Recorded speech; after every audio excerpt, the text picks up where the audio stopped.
Some girls dream of being rescued by a prince. I was bought by a king, whose crown was made of blood and whose castle was built on secrets that could destroy us both. The rain hammered against the cracked windows of our third-floor apartment, like angry fists demanding entry. Each droplet that slipped through the loose frame landed on the mismatched furniture below, creating a steady rhythm that had become the soundtrack of my life. I climbed the narrow stairs 2 at a time, my backpack heavy with architecture textbooks and the weight of another 16-hour day behind me. At 22, I felt ancient. While other students my age worried about parties and dating, I juggled a full course load with shifts at Café Luna, trying to keep our heads above water. The rent was 3 weeks overdue, the electricity bill sat unopened on the kitchen counter, and my father's promises had become as reliable as his sobriety. "Dad?" I called, pushing open the apartment door. The familiar smell hit me immediately. Stale beer mixed with defeat and broken dreams. "Please tell me you went to that construction interview today." Marcus Martinez sat hunched over our second-hand dining table, a half-empty bottle of cheap whiskey serving as his only companion. At 55, he looked 70. His dark hair now streaked with premature gray, and his once strong hands shaking as he lifted the glass to his lips. "Isabella, mija," he slurred, not bothering to look up. "You're home early. It's past 11, Dad. I worked a double shift after classes, remember?" I dropped my bag and surveyed the disaster zone that was supposed to be our home. Empty bottles lined the windowsill like trophies of failure. The Hendersons called about the rent again. Mrs. Henderson was actually crying when she told me they might have to evict us. My father's laugh was bitter, hollow. Eviction. Such a polite word for throwing people into the streets. "Then do something about it." The words exploded from me before I could stop them. "Apply for jobs. Show up to interviews sober. Stop drinking away what little money we have left." For the first time that evening, he looked at me directly. His brown eyes, so similar to mine, were bloodshot and filled with something that looked like guilt. "You think it's that simple, Isabella? You think I haven't tried? Have you? Because from where I'm standing, it looks like you've given up completely." I moved to the kitchen, such as it was, and began cleaning the mess he'd left behind. Dirty dishes, overflowing ashtrays, the detritus of a man who'd stopped caring about anything except the bottom of a bottle. "I used to build things," he whispered, more to himself than to me. "Beautiful things. Skyscrapers, bridges, monuments that would last forever." I'd heard this speech before. The golden days when Marcus Martinez was a respected foreman. When my mother was still alive. When we lived in a real house instead of this cramped apartment that smelled like other people's dreams had come to die. That was before Mom died, Dad. That was 12 years ago. At some point, you have to move forward. Some things you can't move forward from, mija. Some debts follow you forever. The way he said it made me pause, a plate halfway to the sink. "What debts? Dad, what are you talking about?" But he'd already returned to his bottle, retreating into the alcohol-fueled haze that had become his preferred reality. I finished cleaning in silence, my mind churning with possibilities I didn't want to consider. My father had always been dramatic when he drank, prone to cryptic statements that meant nothing in the harsh light of morning. At exactly 11:23, someone began pounding on our door. Not knocking, pounding, with the kind of authority that suggested the person on the other side didn't much care whether they woke the entire building. The sound reverberated through our thin walls like gunshots, each impact making our cheap furniture rattle. My father went rigid, the color draining from his face so quickly I thought he might faint. The glass slipped from his nerveless fingers, shattering against the linoleum floor and sending whiskey and shards of glass in every direction. "Dad, don't answer it," he whispered, his voice barely audible over the continued assault on our door. "Isabella, whatever happens, don't open that door." But it was too late. The pounding stopped, replaced by the unmistakable sound of metal against metal. Someone was picking our lock with professional efficiency. The door swung open to reveal 3 men in expensive suits, water dripping from their shoulders despite the covered hallway. They moved with the predatory grace of sharks scenting blood in the water, their eyes scanning our pathetic apartment with undisguised contempt. The first man through the door was built like a refrigerator, with hands that looked capable of crushing bones, and a face that suggested he'd done exactly that on multiple occasions. The second was leaner, but no less dangerous, with the kind of scars that spoke of violence survived rather than avoided. But it was the third man who stole my breath and froze my blood simultaneously. He was younger than I'd expected, maybe 28 or 30, with the kind of devastating good looks that belonged on magazine covers rather than in my shabby living room. Dark hair swept back from a face that could have been carved from marble by Renaissance masters. His suit probably cost more than I made in 6 months, and he wore it with the casual confidence of someone who'd never known want or need. But it was his eyes that truly terrified me. Pale blue, almost colorless, they held the kind of cold intelligence that missed nothing and forgave less. When they settled on me, I felt like prey being evaluated by an apex predator. "Marcus Martinez," he said, his voice carrying the faint trace of an accent I couldn't place. Italian, maybe, wrapped around words that held absolute authority. "You've been avoiding my calls." My father struggled to his feet, swaying dangerously. "Mr. Gambino, I wasn't expecting you to come personally.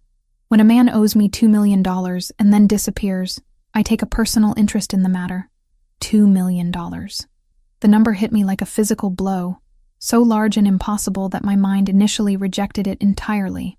My father, who couldn't scrape together enough money for rent, somehow owed this dangerous stranger more money than most people saw in a lifetime. "I can explain," my father began. But the man, Gambino, held up a single finger for silence. "Your explanations have been notably absent for the past 6 months, Marcus, as have your payments." Those pale eyes shifted to me again, and I felt my skin prickle with awareness.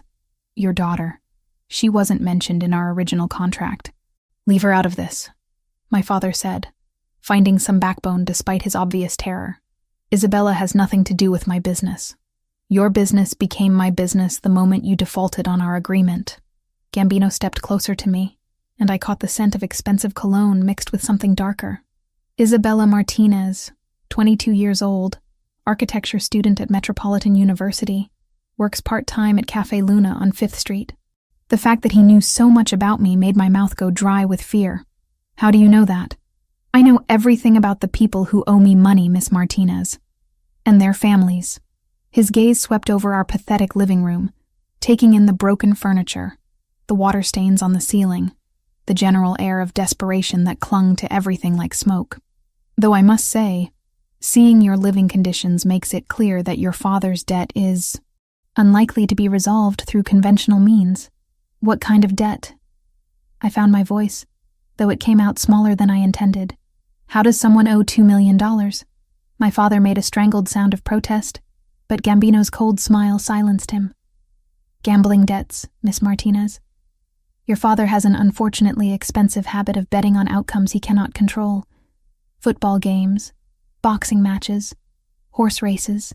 For the past 3 years he's been borrowing money to cover his losses, always promising that the next bet would be the one to make everything right." The room tilted around me. 3 years. For 3 years, while I'd been killing myself trying to keep us afloat, my father had been systematically destroying any chance we had at a normal life.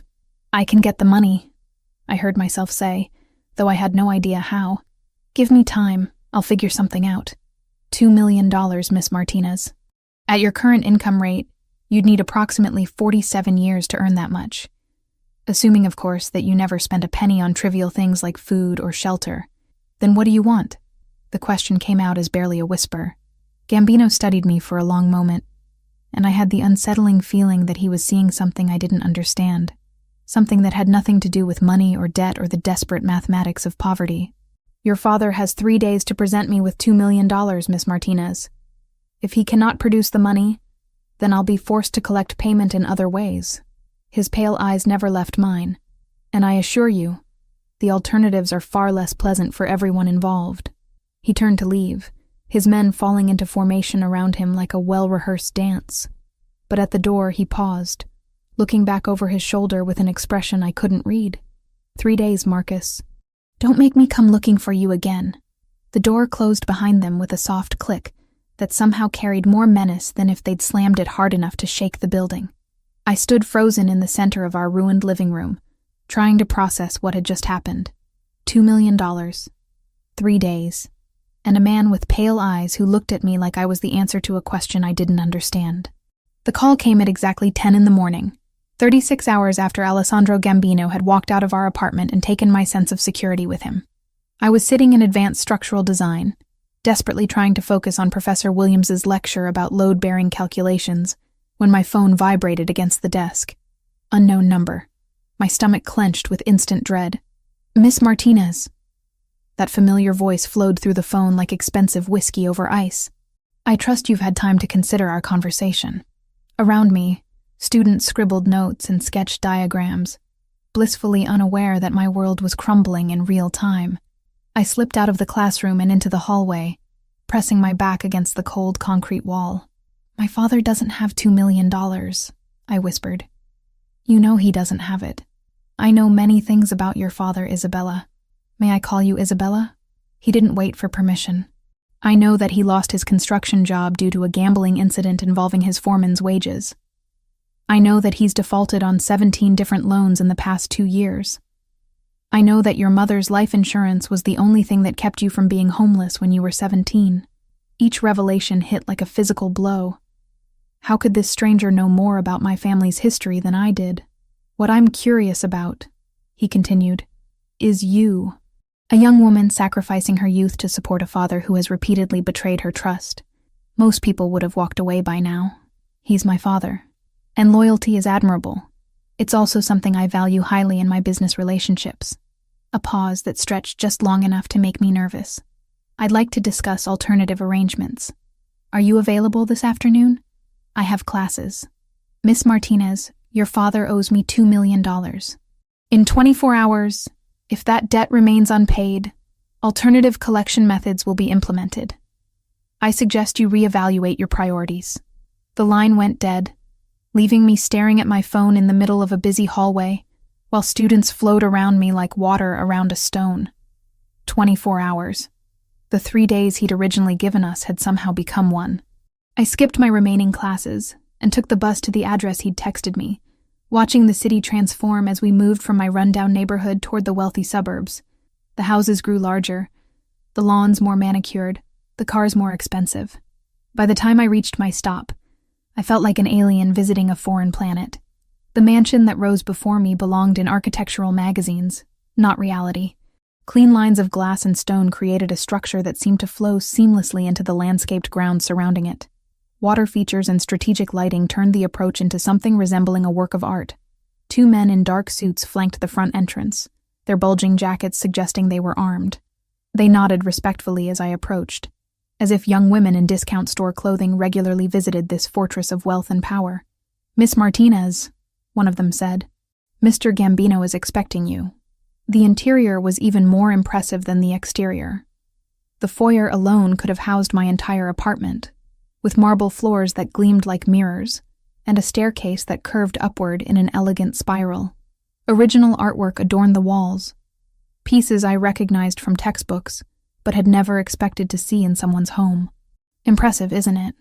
Alessandro appeared from a side corridor, moving with the fluid grace of someone completely at home in luxury. My grandmother insisted on Italian marble throughout the main floor. She said anything less would be an insult to our heritage. He looked different in daylight, younger somehow, but no less dangerous. The perfectly tailored suit emphasized his athletic build, and I caught myself noticing details I shouldn't. The way his dark hair caught the light, the small scar above his left eyebrow that suggested a violent past. "Isabella Martinez," he said, as if testing the way my name felt in his mouth. 22 years old, graduated valedictorian from Lincoln High, despite working 30 hours a week to support your family. Full scholarship to Metropolitan University, based on a design portfolio that your professors described as extraordinary for someone your age. How do you know all this? Alessandro gestured for me to follow him through corridors lined with more priceless art. Knowledge is power, Isabella. The more I understand about the people in my life, the better I can serve their needs. He led me into a study that looked like something from a European castle. Floor-to-ceiling bookshelves held leather-bound volumes that appeared to be first editions, and a massive desk dominated the center of the room. Behind it, windows offered a view of gardens that stretched toward the horizon. "Please sit." Alessandro settled into the chair behind the desk, while I perched nervously on the edge of a leather chair that probably cost more than my tuition. "Would you like something to drink? Coffee? Wine? Water?" "I'm fine." The lie came automatically. I wasn't fine. I was terrified, overwhelmed, and desperately out of place in this monument to wealth. "Very well. Let's discuss your father's situation." Alessandro opened a file folder and withdrew several photographs, spreading them across the desk where I could see them. These were taken at various locations around the city. As you can see, your father's gambling extends beyond simple sports betting. The images showed my father at underground poker games, illegal casinos, and private clubs I didn't recognize. In each photo, he looked increasingly desperate, increasingly broken. 3 years ago, Marcus Martinez was a functioning alcoholic with a minor gambling problem. Today, he's a severe addict who will bet on anything. Dice games, card games, which raindrop will reach the bottom of a window first. Alessandro's voice held no judgment, just clinical assessment. "Men like your father are valuable to people like me, Isabella. They're predictable, manageable, and they always come back for more. Then why haven't you cut him off?" "Because 3 months ago, he offered me something more valuable than money." Alessandro leaned back in his chair, those pale eyes studying my reaction. "He offered me his daughter." The words hit me like ice water. "What?" "Oh, not in so many words. But when a man runs out of money, out of possessions, out of hope, he starts making promises he has no right to make." Alessandro stood and moved to the window, hands clasped behind his back. "Your father suggested that you might be willing to work off his debt in a more personal capacity." Bile rose in my throat. "My father would never..." "Wouldn't he?" Alessandro turned back to me, his expression unreadable. "A desperate man will sacrifice anything to feed his addiction, Isabella. Family, dignity, his daughter's future. The question is, what are you willing to sacrifice to save him?" "I don't understand what you're asking."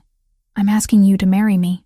The words hung in the air between us like a blade suspended by thread. I stared at him, certain I'd misheard. "Excuse me?" "A business arrangement," Alessandro clarified, as if discussing the weather. "You become my wife, and your father's debt disappears. You continue your education. I'll even arrange for you to transfer to a better program if you prefer. You'll want for nothing materially. And in exchange, you belong to me. Completely." His pale eyes held mine with unwavering intensity. "You take my name, live in my house, appear at my side when required. You provide heirs to continue the Gambino legacy. You're talking about buying me. I'm talking about saving your life." Alessandro moved closer, and I caught the scent of his cologne again, something expensive and masculine that made my pulse quicken despite my fear. "Your father's debt extends beyond my organization, Isabella. He owes money to people far less reasonable than I am, people who would use you in ways that would break you completely before discarding what's left." A man appeared in the doorway, tall and broad-shouldered with graying temples and the kind of weathered face that spoke of violence survived. "Boss, the Romano meeting in 15 minutes. "Cancel it, Marco." Alessandro didn't take his eyes off me. "Miss Martinez and I are still negotiating." Marco Torino, I realized. Alessandro's right-hand man, the one who'd been mentioned in hushed conversations at the cafe whenever customers discussed the Gambino family. He looked at me with curious assessment before nodding and disappearing. "Marco's been with me for 8 years," Alessandro explained. "Since I took over the family business. He's completely loyal, completely trustworthy. These are the kinds of people you'd be surrounded by, Isabella. Protection, security, stability. At 28, you run an entire criminal organization." Something flickered across his face. Pain, maybe, or regret. "I inherited the business when my father was killed. Some inheritances come with trust funds and summer homes. Mine came with enemies and blood debts." He returned to his desk, withdrawing another file. "But it also came with resources. The documents he showed me were financial records, bank accounts, investment portfolios, business holdings that stretched across multiple states and countries. The numbers were staggering. The Gambino family controls legitimate businesses worth over $500 million. Construction companies, restaurants, real estate development, import-export operations. Alessandro's finger traced across spreadsheets that might as well have been written in hieroglyphics for all I understood them. We employ over 3,000 people directly, and our activities support countless more. All legal?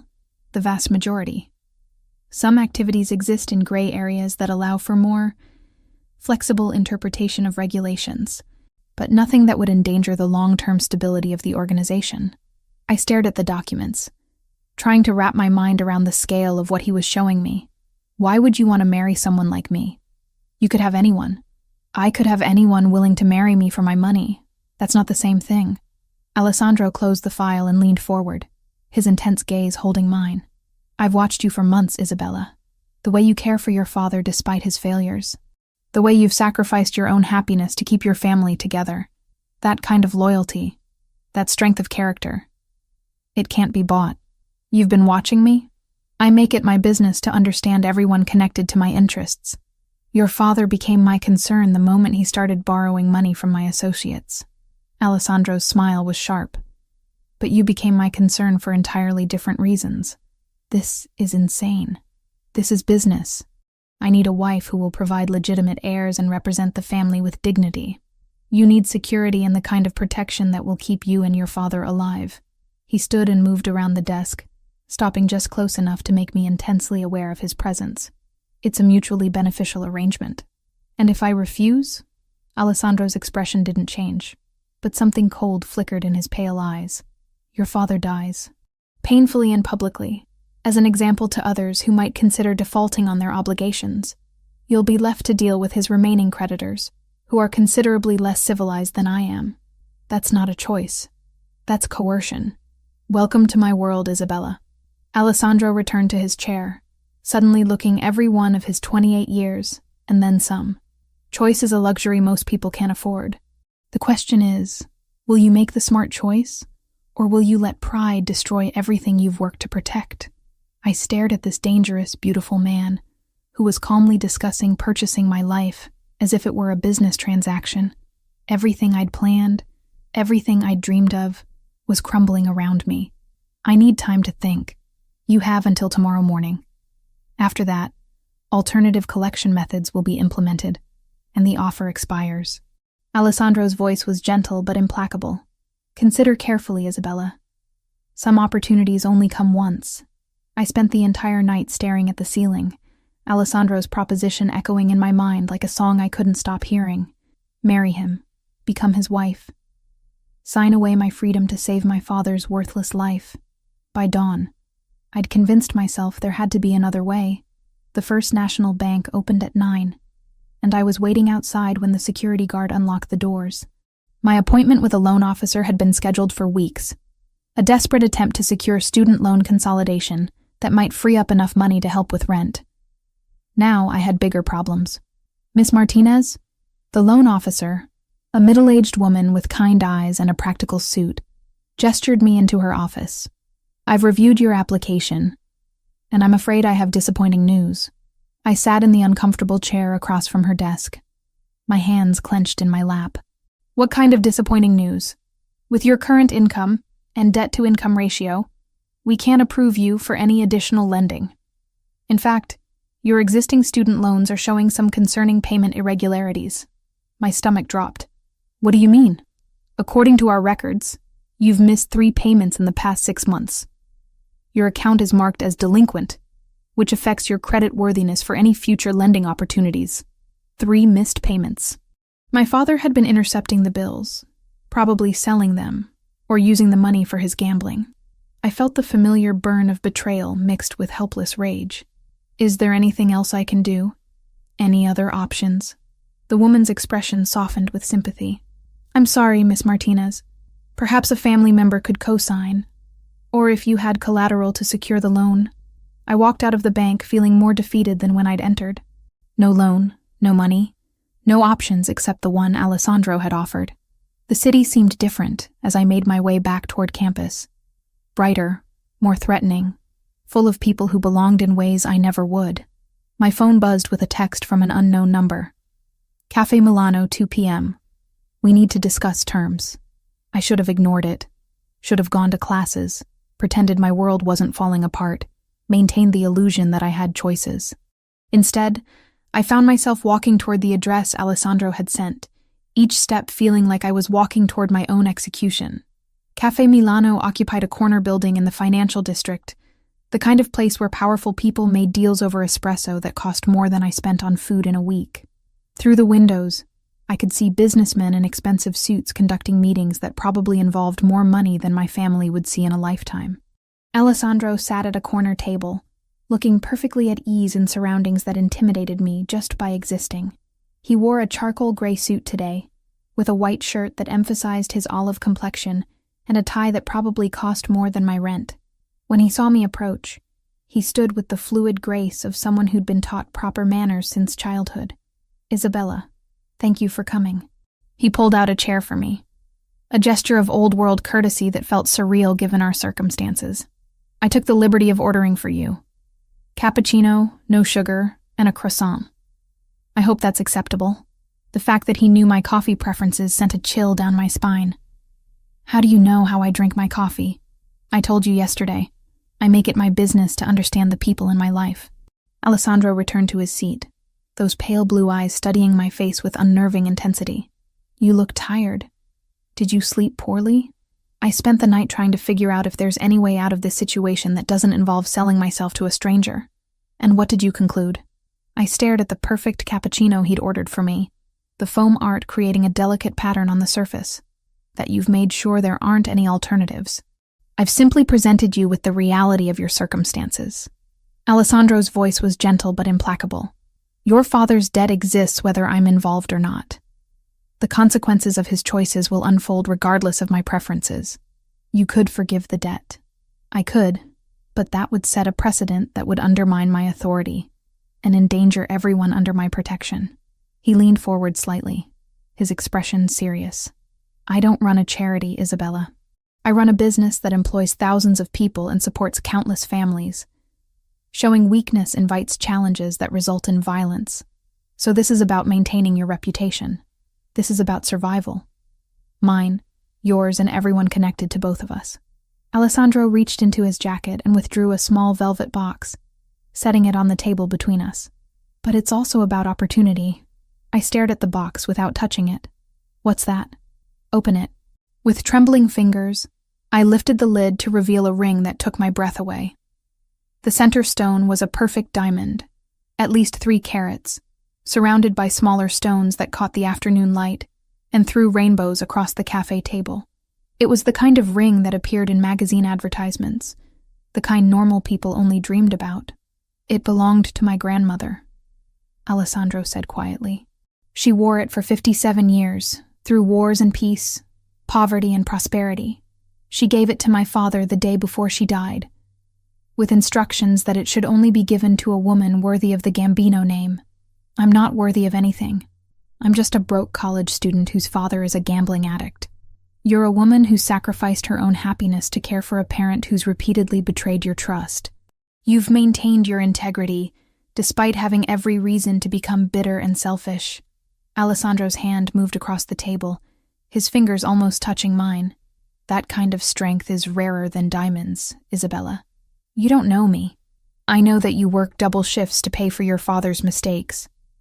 I know that you've never missed a day of classes despite being exhausted and overwhelmed.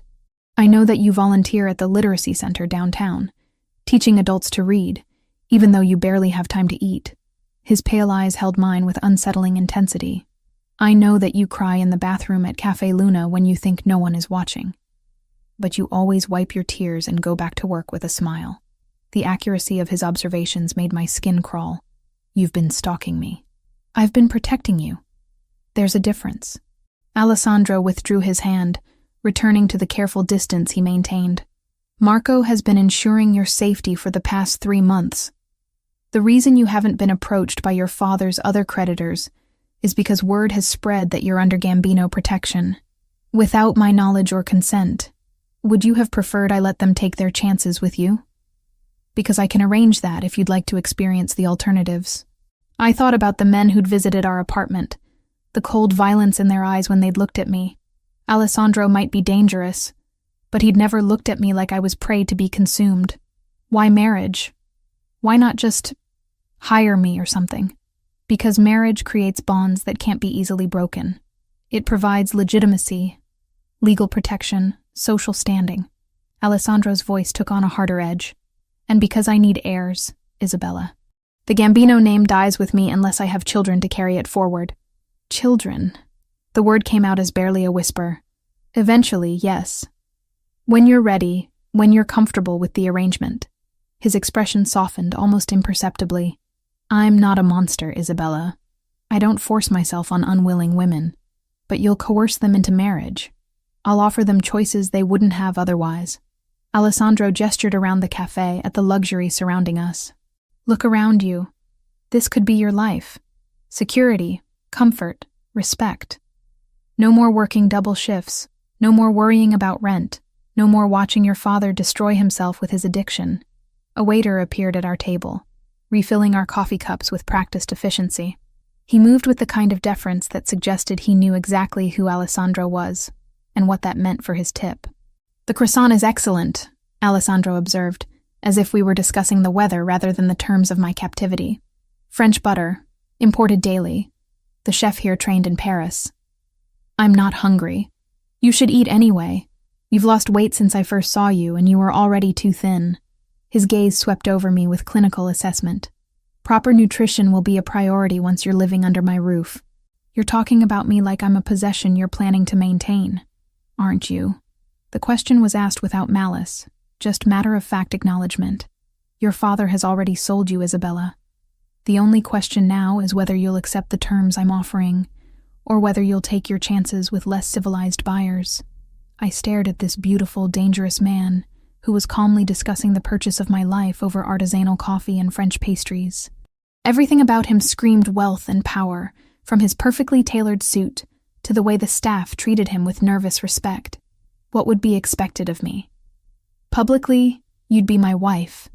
You'd attend social functions, meet with other wives in our circle, represent the family with dignity.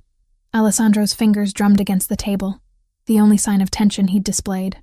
Privately, you'd live in my house, take my name, and eventually provide heirs to continue the Gambino legacy. And if I say no, his pale eyes met mine with unwavering directness, then you walk out of here, and I'll never contact you again. Your father's debt will be collected through traditional means, and you'll be free to rebuild your life however you choose, after watching my father die, after watching your father face the consequences of his own choices. Alessandro leaned back in his chair, his expression unreadable. I won't lie to you, Isabella. The men your father owes money to aren't known for their restraint or creativity. His death would be public, painful, and educational. And me? You'd be left to deal with his remaining creditors, who would view you as a valuable asset to be liquidated. Alessandro's voice remained calm, almost gentle, as he described horrors I couldn't fully comprehend. Some debts are inherited, Isabella.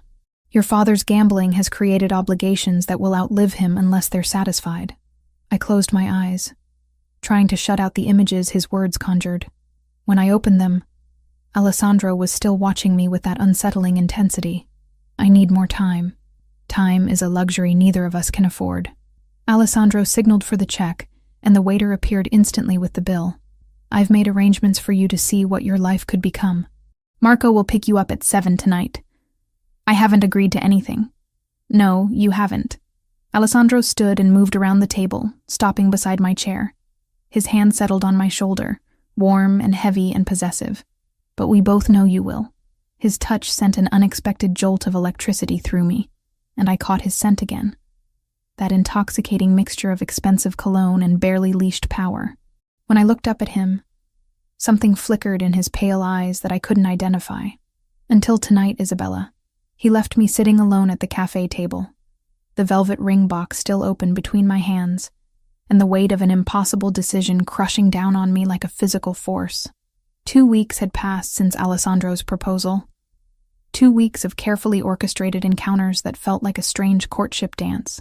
He appeared at my university, waiting by my car with coffee and pastries from expensive cafes. He sent flowers to the coffee shop where I worked, always with handwritten notes that struck the perfect balance between romantic and respectful. He had dinner delivered to our apartment when he knew I'd be too exhausted to cook. Each interaction was calculated to show me what my life could become. And despite my resistance, I found myself looking forward to seeing him. There was something magnetic about Alessandro Gambino that went beyond his obvious wealth and power. When he looked at me, I felt like the only person in the world who mattered, but I hadn't given him an answer yet. "You're being ridiculous, Isabella," I muttered to myself as I packed my backpack for another long day of classes and work. "He's a criminal, a dangerous man who's basically trying to buy you."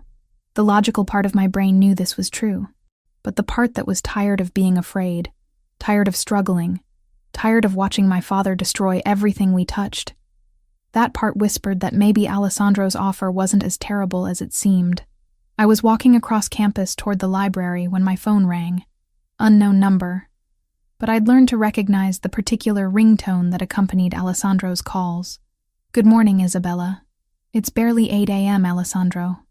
Don't you sleep?" "Not much." His voice held a note of something I couldn't identify. Weariness, maybe, or stress. "I need to see you. Something's happened." The urgency in his tone made my stomach clench with anxiety. "What kind of something?" "Not over the phone. Marco is already on his way to pick you up. I have classes. Cancel them." The command was soft but implacable. "This is about your safety, Isabella. Don't argue with me." The line went dead, leaving me staring at my phone in the middle of the quad, while students flowed around me like water around a stone. Whatever had happened, it was serious enough to rattle Alessandro's usual calm composure. Marco's black SUV pulled up to the curb within minutes, and I climbed into the passenger seat with a growing sense of dread. The man who'd been Alessandro's right hand for 8 years looked tense, his weathered hands gripping the steering wheel with white-knuckled intensity. "What's going on, Marco? Boss will explain." His voice was gruff, colored by an accent I couldn't place. "But we need to get you somewhere safe first." We drove in silence through the city, taking a route I didn't recognize toward an industrial area I'd never seen before. Warehouses and abandoned factories lined the streets, their broken windows like dead eyes staring out at a world that had moved on without them. Marco pulled up to a nondescript building that looked like every other warehouse in the district, but I noticed the subtle signs of security. Cameras hidden in strategic positions, men who tried to look casual while obviously watching our approach. Alessandro met us at the entrance, his usual impeccable appearance marred by tension lines around his eyes, and a jaw clenched tight enough to crack teeth. He wore dark jeans and a black sweater instead of his customary suit, and I realized with a start that this was the first time I'd seen him dressed casually. "Isabella." He pulled me into his arms before I could protest, holding me against his chest with desperate intensity. "Thank God you're safe." The embrace lasted only seconds, but I felt the tremor in his hands, the rapid beat of his heart against my cheek. Whatever had happened, it had genuinely frightened him. "What's wrong?" I pulled back to look at his face, seeing fear beneath the carefully controlled exterior. "You're scaring me. Your apartment was attacked this morning. Men with guns broke down the door, ransacked everything, took your father." Alessandro's pale eyes were hard as winter ice. "If you'd been there..." The world tilted around me. "My father? Is he alive?" "For now. They left this." Alessandro handed me a Polaroid photograph that showed my father tied to a chair, blood trickling from his nose, his eyes wide with terror. On the back, someone had written, "The girl for the old man, 24 hours. My knees gave out, but Alessandro caught me before I could fall, his strong arms supporting my weight as shock crashed over me in waves. "Who did this?" "The Bratva. Russian organized crime." Alessandro guided me to a chair, his hands gentle but firm. "They've been moving into our territory for months, testing boundaries, seeing how far they can push before we push back." "But why my father? Why me?" Alessandro knelt in front of my chair, his hands covering mine. "Because they know you matter to me. Because taking you would hurt me more than any business loss ever could." The admission hung between us like a confession. In 2 weeks, I'd gone from stranger to weapon, from irrelevant college student to valuable target. The thought was terrifying, and oddly thrilling at the same time.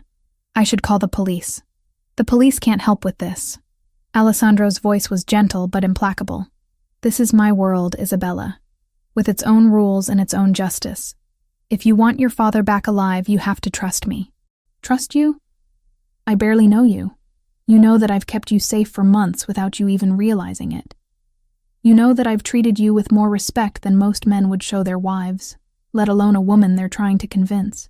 Alessandro stood, moving to the window that looked out over the warehouse district. You know that I'm the only person in this city with the resources to get your father back. He was right, and we both knew it. Whatever my feelings about Alessandro and his proposition, he was my only hope of saving what was left of my family. What do they want? You, in exchange for your father's life. Alessandro turned back to me, his expression carved from stone. They think you're my weakness, Isabella. They're not wrong. The vulnerability in his admission made something flutter in my chest. This powerful, dangerous man who commanded respect and fear from everyone around him was admitting that I had the power to hurt him. If I go to them, you're not going anywhere near them. The command cracked through the air like a whip. I won't trade one life for another, especially not yours for his. He's my father. And you're... Alessandro stopped, seeming to struggle with words. You're mine to protect. The possessive statement should have angered me. Instead, it sent heat spiraling through my veins in ways I didn't want to examine too closely. So, what do? We get him back. On our terms. With our methods. Alessandro moved closer, his pale eyes holding mine with magnetic intensity. But Isabella, after today, everything changes. Once the Bratva has marked you as a target, you can never go back to your old life. What do you mean? I mean that as of this moment, you're under my protection permanently. Whether you marry me or not, whether you want it or not, you belong to me now. His hand cupped my face with surprising gentleness. The moment they decided to use you as leverage, they made you a part of this world.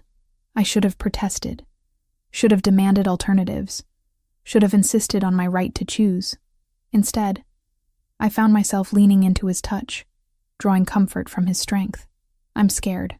Good. Fear will keep you alive. Alessandro's thumb traced across my cheekbone, and I caught the familiar scent of his cologne mixed with something darker. Adrenaline, maybe, or the promise of violence. But I need you to be brave too, Isabella. I need you to trust me completely. How? By accepting that your old life is over and embracing what comes next. Alessandro leaned closer, his breath warm against my ear. By saying yes to my proposal, and becoming my wife in truth, not just in name. Now, with my father missing and people trying to kill us? Especially now. Alessandro pulled back to meet my eyes, his expression intense with desire and determination. Because after tonight, there won't be any going back for either of us. Before I could respond, Marco appeared in the doorway, his expression grim. Boss, we've got movement. 3 vehicles just pulled up outside the Martinez apartment. Looks like they're setting up surveillance. Alessandro's hand tightened on my face, his pale eyes blazing with cold fire.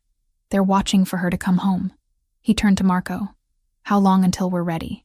2 hours, maybe 3. The men are in position, but Dimitri's holed up in that old textile factory with at least 20 guards. Then we move at midnight. Alessandro looked back at me, his expression softening slightly. Isabella, I need you to stay here where it's safe. Marco will watch over you while I get your father back. I'm coming with you. Absolutely not. He's my father. My responsibility. I stood, surprised by the steadiness in my voice. I won't sit here hiding while other people risk their lives for my family. Alessandro studied my face for a long moment, and I saw the exact moment when his perception of me shifted. No longer the fragile college student he was protecting, but someone capable of standing beside him in darkness. If you come with me tonight, there's no going back. You'll see things, do things, become someone you never imagined you could be. His pale eyes held mine with unwavering intensity. Are you prepared for that? I thought about my father, probably terrified and alone in some abandoned building.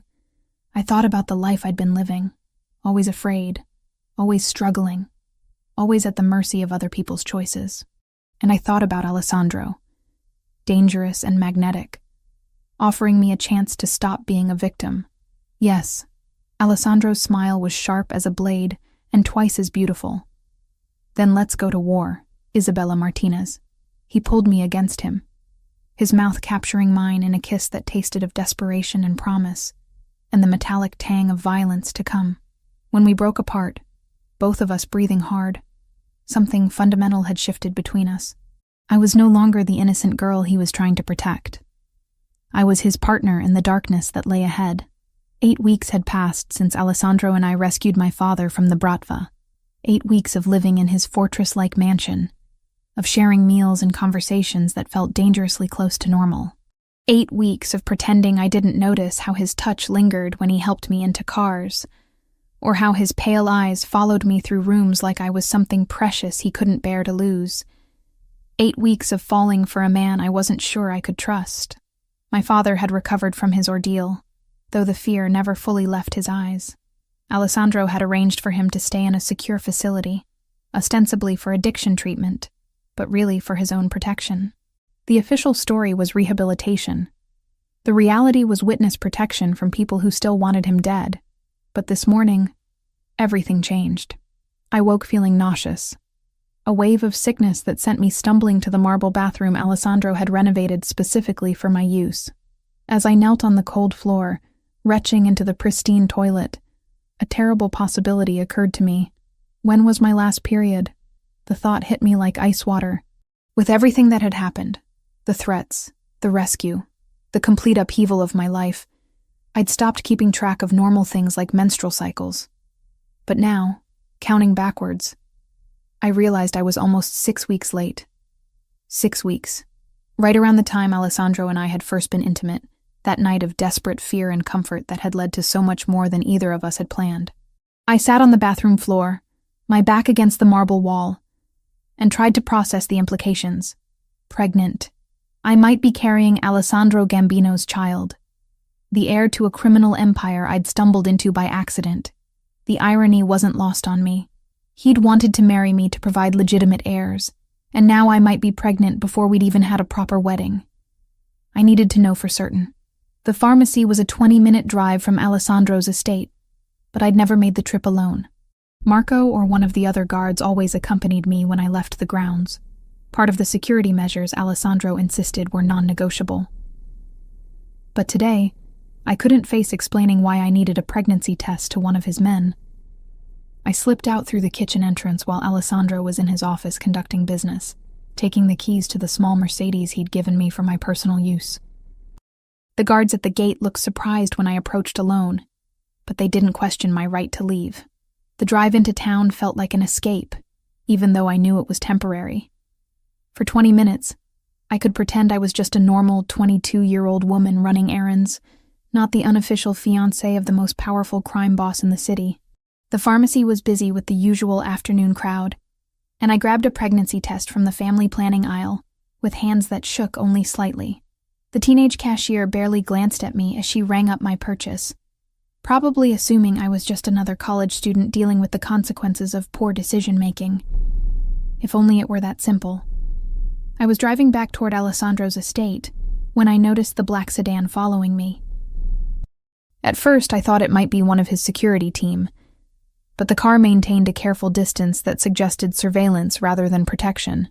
My pulse quickened as I remembered Alessandro's warnings about always being watched, always being a target.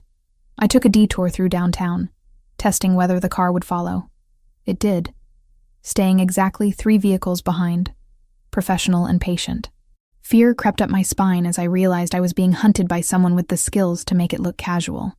My phone rang, and Alessandro's name appeared on the screen. Relief flooded through me. "Where are you?" His voice was tight with concern. "Marco said you left the estate alone." "I needed to run an errand. I'm on my way back. But Alessandro, I think someone's following me." The silence on the other end of the line stretched long enough to make me nervous. When Alessandro spoke again, his voice was deadly calm. "Describe the car. Black sedan. 2 men in the front seat. They've been behind me for 15 minutes. Drive to the warehouse district. Take Morrison Street to 5th, then turn left into the industrial complex. Don't stop. Don't slow down. And whatever you do, don't let them box you in. What's happening? Just drive, Isabella. I'll explain when you're safe. I followed his directions, my heart pounding as the sedan maintained its pursuit. The industrial district was mostly empty at this time of day, which made me feel more vulnerable rather than safer. When I turned into the complex Alessandro had specified, I saw why he'd chosen it. Black SUVs emerged from behind warehouses like sharks scenting blood. Alessandro's men, armed and ready, surrounded the sedan before its occupants could react. Through my rearview mirror, I watched two men in expensive suits being dragged from their vehicle at gunpoint. Alessandro appeared beside my car before I'd even put it in park, yanking open the driver's door and pulling me against his chest with desperate intensity. Are you hurt? His hands moved over me with clinical efficiency, checking for injuries. Did they try to approach you? No, they just followed me. Alessandro, who were they? Bratva scouts. They've been probing our defenses for weeks, looking for weaknesses. His pale eyes blazed with cold fury. You gave them exactly what they were looking for, a way to get to me through you. The accusation stung because it was true. My need for independence, for normalcy, had created a vulnerability that could have gotten both of us killed. I'm sorry. You needed what was so important that you risked both our lives to get it? Alessandro's voice was sharp with anger and fear. What errand couldn't wait for proper security? I looked at the pregnancy test in my purse, at the secret that might change everything between us, and realized I couldn't tell him. Not like this. Not when he was already furious with me for being reckless. Personal items. Things I was embarrassed to ask Marco to help me buy. Alessandro studied my face with that unnerving intensity, and I could see him trying to decide whether to push for more details. Marco appeared at his shoulder before he could speak. Boss, we've got a problem. The Russians weren't just following her. They planted a tracking device on her car. Alessandro went very still, the kind of stillness that preceded violence. How long has it been there? At least a week, maybe more. Professional job, nearly invisible. Marco's weathered face was grim. They know where she goes, when she leaves, how long she's away from the estate. They've been watching me for a week? The implications hit me like a physical blow. They know about my father, about the treatment facility. They know everything. Alessandro's voice was barely above a whisper, but it carried the promise of retribution, which means they've been planning something for longer than we realized. He turned to Marco, his expression shifting into the cold mask I'd learned to recognize as his business face. Double security on the facility where Martinez is staying. I want armed guards in his room 24 hours a day, and get me everything we have on Bratva movements in the past month. Already on it, boss. Marco hesitated, glancing between Alessandro and me. But there's something else. Something you need to know about the tracking operation. What? It wasn't just surveillance. Someone inside our organization had to give them access to plant that device. Marco's voice was heavy with implications. We've got a leak, Alessandro. Someone close enough to know Isabella's routines, someone with access to the motor pool. The betrayal hit Alessandro like a physical blow. I could see it in the way his shoulders tensed, in the muscle that jumped in his jaw. Someone he trusted had sold him out, had put me in danger for money or leverage or fear. Who? The single word carried enough menace to make grown men confess their sins. We're still investigating, but the list is short. Only 6 people had the access and opportunity to plant that tracker. Marco pulled out a folded piece of paper. I've already started bringing them in for questioning. Alessandro took the paper, his pale eyes scanning the names. When he reached the bottom of the list, his expression went completely blank. No, the word was barely audible. Not him. Boss? Marco Torino is on this list. The silence that followed was deafening. Marco, Alessandro's right-hand man for 8 years, his most trusted lieutenant, the man who'd helped rescue my father and protected me when Alessandro couldn't be there. There has to be a mistake, I said. But even as the words left my mouth, I remembered things that hadn't made sense at the time. Marco's nervousness lately, his reluctance to meet Alessandro's eyes, the way he'd been making phone calls in private. No mistake. Alessandro's voice was hollow with betrayal. The timing fits. He's been acting strange for weeks. asking questions about our security protocols, volunteering for assignments that would give him access to sensitive information. Why would Marco betray you? Alessandro crumpled the paper in his fist, his knuckles white with strain. Money, fear, leverage. It doesn't matter why. He looked at me with eyes that held more pain than anger. What matters is that the person I trusted most in the world sold us both out for 30 pieces of silver. The biblical reference wasn't lost on me. Alessandro had been betrayed by someone closer than a brother, someone who'd shared his table and his trust for nearly a decade. What do we do now? Now we clean house. Alessandro pulled out his phone, his fingers moving with deadly efficiency. And then we make sure everyone understands the price of betrayal. As he made calls to set his response in motion, I stood in the shadow of an abandoned warehouse, clutching a pregnancy test I hadn't had the chance to use, and realized that the man I was falling in love with was about to become someone I might not recognize. The war was coming, and this time, it would be fought with people we'd trusted, over secrets that could destroy us all. But first, I had to find out if I was carrying the heir to an empire built on blood and betrayal. The pregnancy test lay on the marble bathroom counter like an accusation. 2 pink lines, clear as daylight, confirming what my body had already been trying to tell me. Pregnant. 6 weeks along with Alessandro Gambino's child. Conceived during a night when fear and comfort had stripped away all our careful boundaries. I stared at my reflection in the mirror, trying to see some sign of the life growing inside me. I looked the same, tired, stressed, but otherwise unchanged. Yet everything was different now. I wasn't just Isabella Martinez, the college student who'd stumbled into a criminal's world. I was carrying the heir to an empire built on violence and power. Downstairs, I could hear Alessandro's voice echoing through the mansion's corridors, sharp with anger as he coordinated the search for Marco. His most trusted lieutenant had vanished sometime during the night, taking with him 8 years of secrets and the knowledge of every weakness in the Gambino organization. The betrayal had cut Alessandro deeper than any physical wound. I'd watched him age a decade in the space of hours, his pale eyes growing cold with the kind of fury that promised retribution measured in blood rather than money. I needed to tell him about the pregnancy, but not now. Not when he was consumed with hunting down the man who'd sold us out to our enemies. This news required calm, privacy, and his full attention, none of which were available while we were essentially at war. A soft knock interrupted my thoughts. "Isabella?" Alessandro's voice carried through the bathroom door, gentler than the tone he'd been using with his men. "Are you all right? You've been up there for over an hour." I quickly shoved the pregnancy test into the trash and opened the door, hoping my face didn't reveal the secret I was carrying. "I'm fine. Just tired." Alessandro studied me with those unnerving pale eyes, taking in details I hoped weren't as obvious as they felt. "You look pale. Are you feeling sick? It's been a stressful day." Not entirely a lie, though stress was the least of my problems at the moment. He reached out, his fingers cool against my forehead. "No fever. But you should rest. I've increased security around the estate. Nobody gets in or out without my personal authorization." "Have you found Marco?" Alessandro's expression hardened. "He's gone to ground, probably with Bratva protection. But we'll find him. Betrayal like this can't go unanswered, Isabella. It sends the wrong message to everyone who depends on our strength." I watched him transform before my eyes.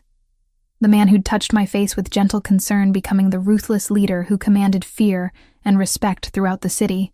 It was a reminder that no matter how tender he could be with me, Alessandro Gambino was still a dangerous man.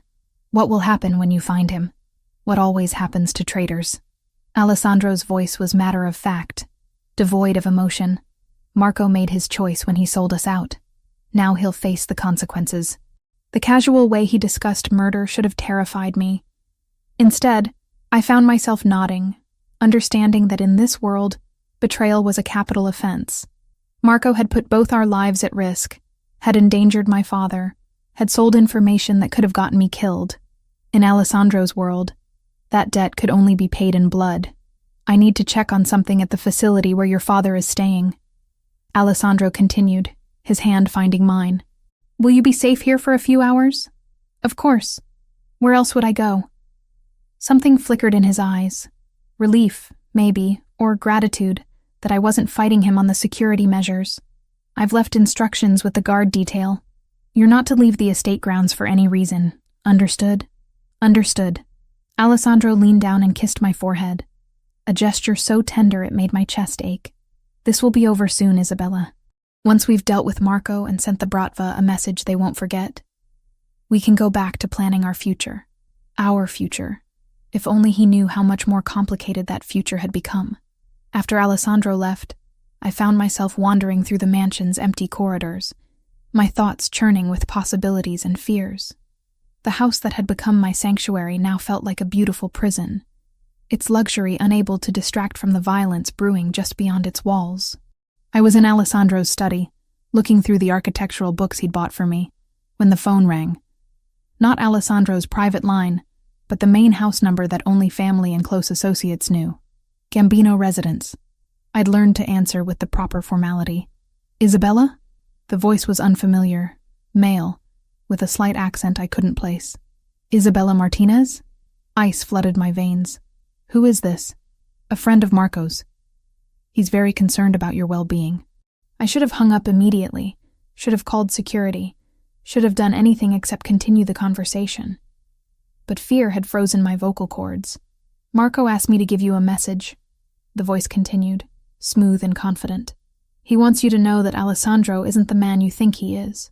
I don't want to hear this. Your father's debt? It was never $2 million. Alessandro inflated the numbers, created a crisis that didn't exist, so he could manipulate you into his bed. The words hit like physical blows. Marco has the original documents, Isabella. Proof that your father owed less than $50,000. You're lying. Am I? Think about it. How convenient that Alessandro appeared in your life just as you were becoming desperate enough to consider drastic measures. How perfectly timed that the Bratva decided to target you just when you were starting to question his motives. My legs gave out, and I sank into Alessandro's leather chair, the phone trembling in my hand. What are you saying? I'm saying that Alessandro Gambino orchestrated everything from the beginning. The debt, the threats, even the attack on your father. All carefully designed to make you dependent on his protection. The voice was patient, almost kind. Marco discovered the truth and tried to warn you. That's why he had to disappear. That's impossible. Is it? When did you first notice Alessandro's men watching you? Was it really for your protection, or was it to make sure you didn't discover the truth about your father's real debt? The questions hit too close to home. I remembered the months of subtle surveillance, the way Alessandro always seemed to know exactly where I was and what I was doing. I'd thought it was protection, but what if it had been control? Marco is safe, the voice continued. But he's worried about you, Isabella. He knows Alessandro will never let you go voluntarily. You're too valuable to him now. Valuable how? You carry his child. The words stopped my heart. How do you know that? Marco pays attention to details. He's been watching you for weeks. Notice the signs Alessandro has been too distracted to see. The voice softened with something like sympathy. That baby makes you incredibly powerful, Isabella. The heir to the Gambino Empire has tremendous value to Alessandro's enemies. What do you want? To offer you a choice. Real freedom, not the gilded cage Alessandro has built for you. Marco can arrange for you to disappear, to start over somewhere safe with your child. And my father will be protected as part of the arrangement. The Bratva has no interest in hurting an innocent man. I closed my eyes, trying to process what I was hearing. If it was true, if Alessandro had manipulated everything from the beginning, then nothing I'd believed about our relationship was real. The tenderness, the protection, the way he looked at me like I mattered. All of it would be an elaborate lie designed to secure his heir. But if it was false, if Marco was trying to turn me against Alessandro out of spite or fear, then I was playing into the hands of people who wanted to destroy everything we'd built together. I need time to think. Time is something you don't have. Alessandro will be back soon, and once he realizes you know the truth, he won't let you out of his sight. The urgency in the voice was unmistakable. There's a car waiting at the service entrance behind the kitchen. The guards have been distracted by a small incident at the front gate. You have maybe 10 minutes to decide. 10 minutes to throw away everything? 10 minutes to save yourself and your child from a life of beautiful captivity. The line went quiet for a moment. Your father would want you to be free, Isabella. More than anything, he'd want you to have the choice he never could give you. The phone went dead, leaving me alone in Alessandro's study with the weight of an impossible decision. Through the windows, I could see movement near the front gate, some kind of commotion that had drawn the guards' attention away from the main house. I thought about the pregnancy test hidden in my bathroom trash, about the future Alessandro envisioned for us. Marriage, children, a life of luxury built on violence and control. About the possibility that everything I'd believed was a lie designed to trap me. And I thought about the alternative. Running into the unknown with strangers who claimed to offer freedom, but might be leading me into something worse. The sound of a car engine drifted through the windows from somewhere behind the house. My ride to freedom, or my path to destruction. I had to choose, and I had less than 10 minutes to decide whether to trust the man I was falling in love with, or the voice on the phone promising me truths I wasn't sure I wanted to hear. The pregnancy test in the trash seemed to mock me with its certainty. 2 pink lines that had changed everything, regardless of which choice I made.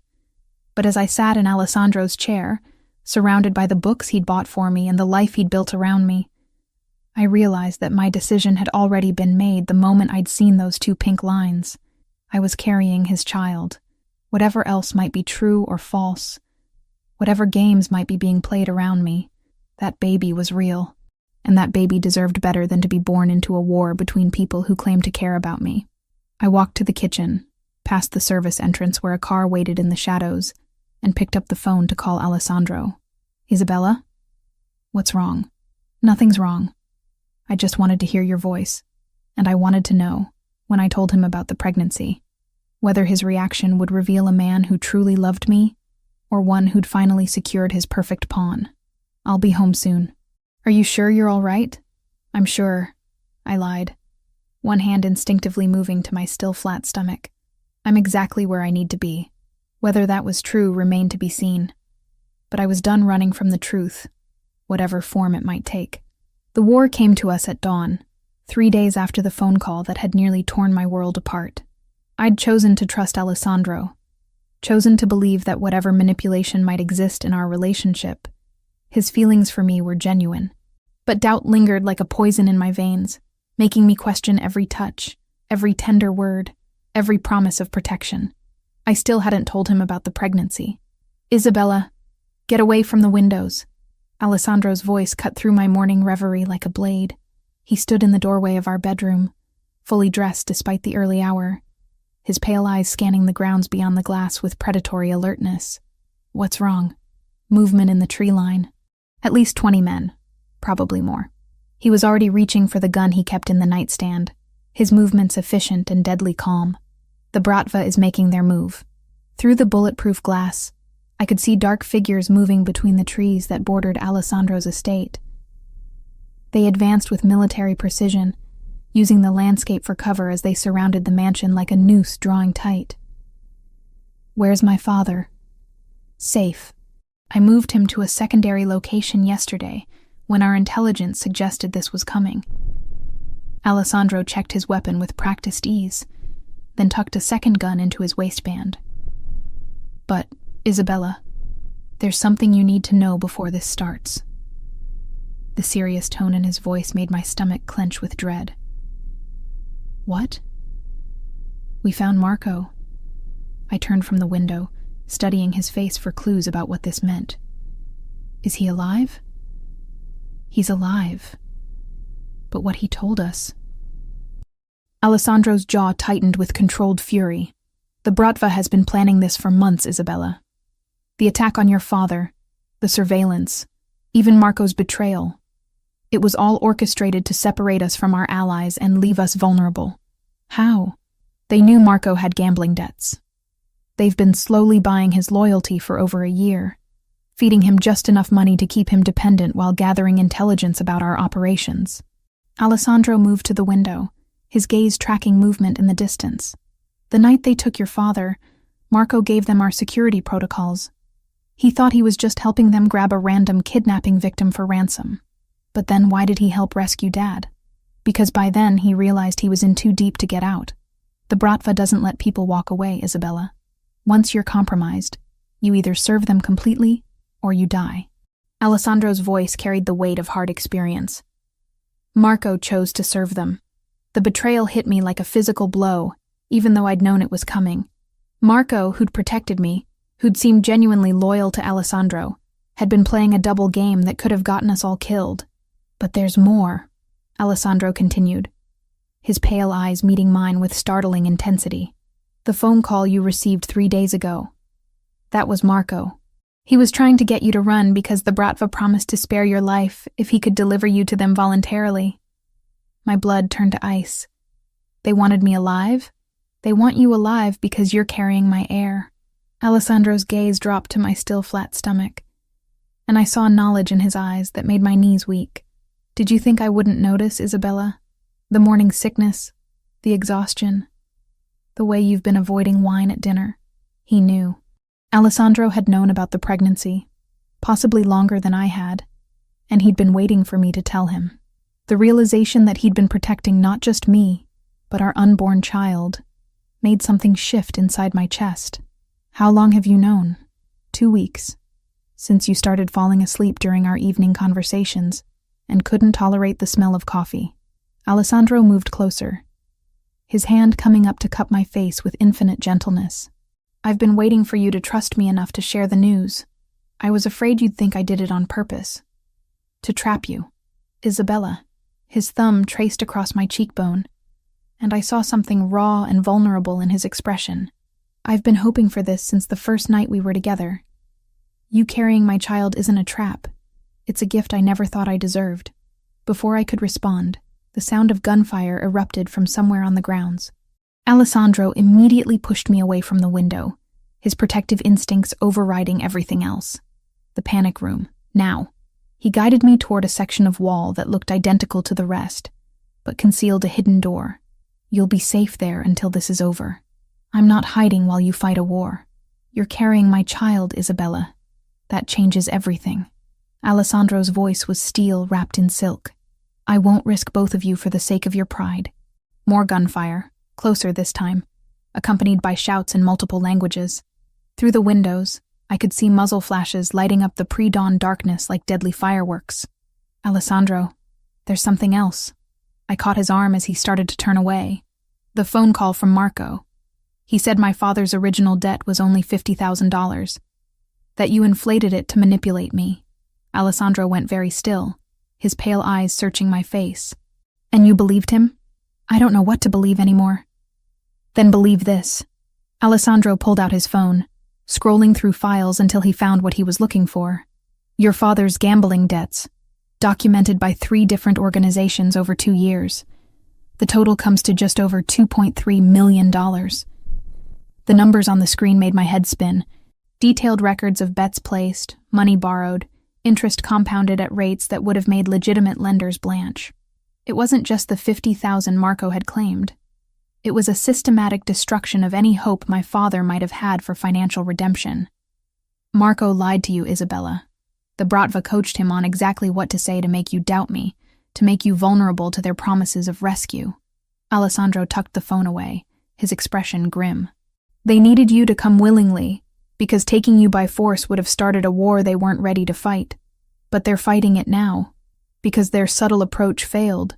You chose to trust me instead of running with them. Alessandro's smile was sharp as a blade. Now they have to try to take by force what they couldn't acquire through deception. An explosion rocked the mansion, sending picture frames tumbling from walls and rattling the bulletproof windows. Alessandro immediately wrapped his arms around me, shielding me from falling debris. The panic room, Isabella, please. But as he spoke, his phone buzzed with an incoming call. Alessandro glanced at the screen and his expression darkened. It's them. They want to negotiate.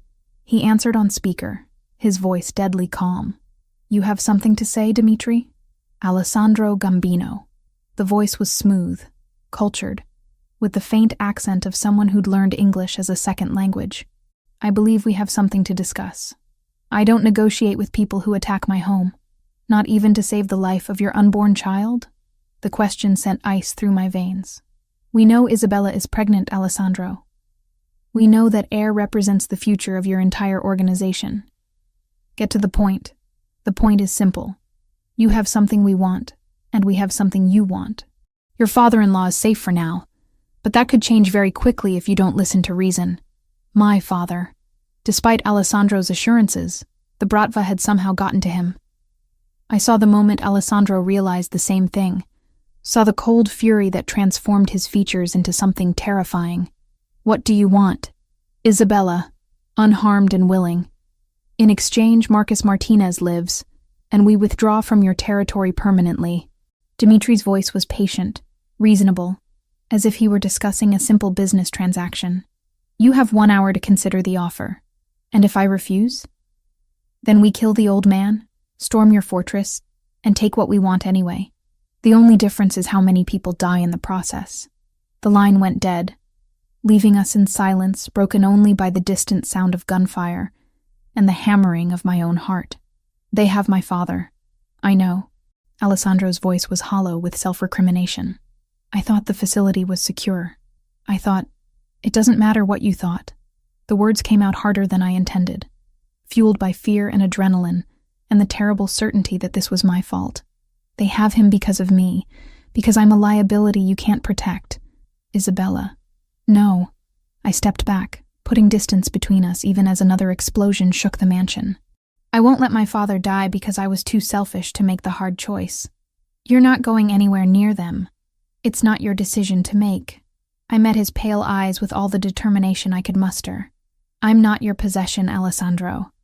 I'm not something you own. You're carrying my child, and that child deserves to grow up with grandparents, not just the blood money from their grandfather's death. I moved toward the door, driven by a certainty that felt like destiny. I have to do this. Alessandro stepped into my path, his expression desperate. They'll kill you the moment they have what they want. Maybe. But if I don't go, they'll definitely kill my father. I reached up, touching his face with hands that only trembled slightly. And then they'll come for us anyway. There has to be another way. There is. I smiled, hoping it looked more confident than I felt. You trust me to be strong enough to handle whatever comes next. Before Alessandro could stop me, I was running toward the sound of gunfire, toward the men who wanted to use me as a weapon against the father of my unborn child. Behind me, I heard Alessandro shouting my name, heard his footsteps as he gave chase. But I had a head start, and desperation driving me forward. The war had come to our doorstep, and it was time to end it. 7 months later, I stood in the private wing of Mount Sinai Hospital, watching our daughter sleep in her bassinet beside the bed, where I'd nearly died bringing her into the world. Sophia Grace Gambino had arrived 3 weeks early, as if she couldn't wait to join the empire her parents had built from blood and betrayal. The war with the Bratva had ended that dawn, when I'd walked into their temporary headquarters, not as their victim, but as their executioner. Dimitri had made the fatal mistake of assuming that pregnancy had made me weak, that carrying Alessandro's heir meant I could be used as leverage against him. He'd been wrong. The gun I'd taken from Alessandro's desk had felt surprisingly light in my hands, as I'd put 3 bullets into Dimitri's chest. The man who'd orchestrated months of terror, who'd used my father as bait and Marco as a puppet, had died with surprise written across his patrician features. Marco had been there, chained like a dog in the corner of the warehouse, his face a map of bruises and regret. The Bratva had kept their word about keeping him alive, but they'd made sure he understood the price of betrayal. When I'd freed him after eliminating his captors, he'd wept like a child. I'm sorry, he'd whispered, over and over. Isabella, I'm so sorry. They said they'd kill my daughter if I didn't cooperate. I never meant for it to go this far. I'd forgiven him, but Alessandro never would. Marco now lived in permanent exile, his gambling debts paid, and his daughter's medical bills covered, but forbidden from ever returning to the city or contacting anyone from his old life.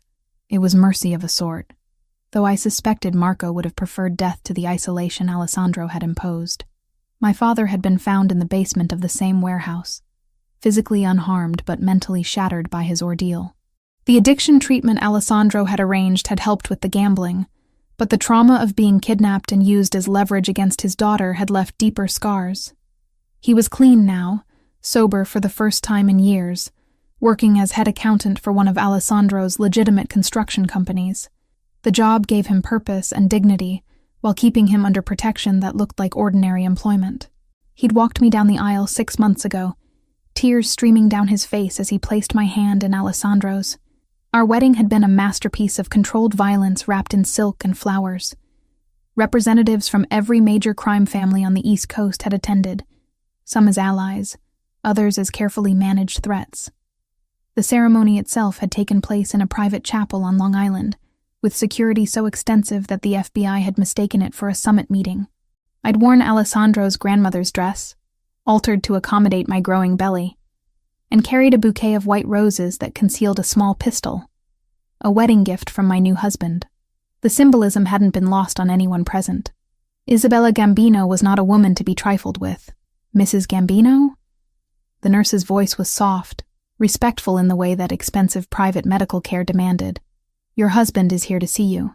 Alessandro entered the room like he owned it, which, considering the size of his donation to the hospital's pediatric wing, he essentially did. He looked older than his 28 years, the weight of leadership and recent fatherhood adding gravity to his pale eyes. But when he saw me holding our daughter, his expression softened into something that still took my breath away. How are you feeling? Tired. Sore. Happy. I shifted carefully, making room for him on the hospital bed. She's perfect, isn't she? Alessandro settled beside me, his large hands impossibly gentle as he took Sophia from my arms. The sight of this dangerous man cradling our tiny daughter never failed to move me. He spoke to her in Italian, words of love and protection that I was slowly learning to understand. The business? Thriving. Our expansion into legitimate enterprises is ahead of schedule, and the construction company your father manages just won a contract to build the new federal courthouse. Alessandro's smile was sharp with irony. The FBI will be working in a building constructed with Gambino money. And the other families? Respectful. Word has spread about what you did to Dimitri. No one wants to test the woman who eliminated the Bratva's leadership while 6 months pregnant. Alessandro's pride in my accomplishments was unmistakable. You've become something of a legend, Isabella. The queen who protects her king. It was an accurate description. In the months following the warehouse incident, I'd transformed from protected asset to active partner in Alessandro's empire. My architectural background had proven invaluable in designing buildings that served dual purposes. Legitimate businesses on the surface, with hidden spaces and escape routes that allowed for less legal activities when necessary. The daycare center I'd designed served real children from the community, while also functioning as a meeting place for sensitive negotiations. The medical clinic provided genuine health care to underserved populations, while serving as a neutral zone where disputes could be resolved without violence. I'd become the acceptable face of the Gambino family's charitable work, the respectable young mother who could sit on hospital boards and university committees while quietly ensuring that our interests were protected. There's something else, Alessandro said, his voice taking on the tone that meant serious business. The commission has extended an invitation. They want to meet you formally. The commission, the governing body that theoretically controlled organized crime activities across the country. Being invited to address them was recognition that I'd moved beyond being Alessandro's wife to being a power in my own right. When? Next month, when you've recovered from the delivery. It's largely ceremonial, but it establishes you as my official partner rather than just my spouse. Alessandro shifted Sophia to his shoulder, patting her back with practiced ease. It also means that any attack on you will be considered an attack on me by every family in the organization. Protection through fear. Protection through respect. There's a difference. Alessandro's pale eyes met mine with perfect understanding. You've earned this, Isabella. Not through me, but through your own choices and actions. It was true. The woman who'd hidden from rain in a stranger's car no longer existed. In her place was someone harder, smarter, more dangerous. Someone capable of pulling a trigger without hesitation when her family was threatened. But I was also someone who could design schools that served real children, who could manage charitable foundations that genuinely helped people, who could be a mother to the tiny girl sleeping in her father's arms. I have a proposal, I said, watching Alessandro's expression for his reaction. I want to establish a scholarship program. Full rides to college for the children of our employees, legitimate and otherwise. Expensive. Worth it. Education is the best investment we can make in the next generation. I reached out to stroke Sophia's downy hair. I want our daughter to grow up in a world where intelligence is valued as much as loyalty. And if some of those scholarship recipients decide they want nothing to do with our world, then they'll have the education and resources to build better lives for themselves. That's a win for everyone. I met Alessandro's gaze steadily. Not every problem can be solved with violence, Alessandro. Sometimes the strongest thing you can do is give people choices.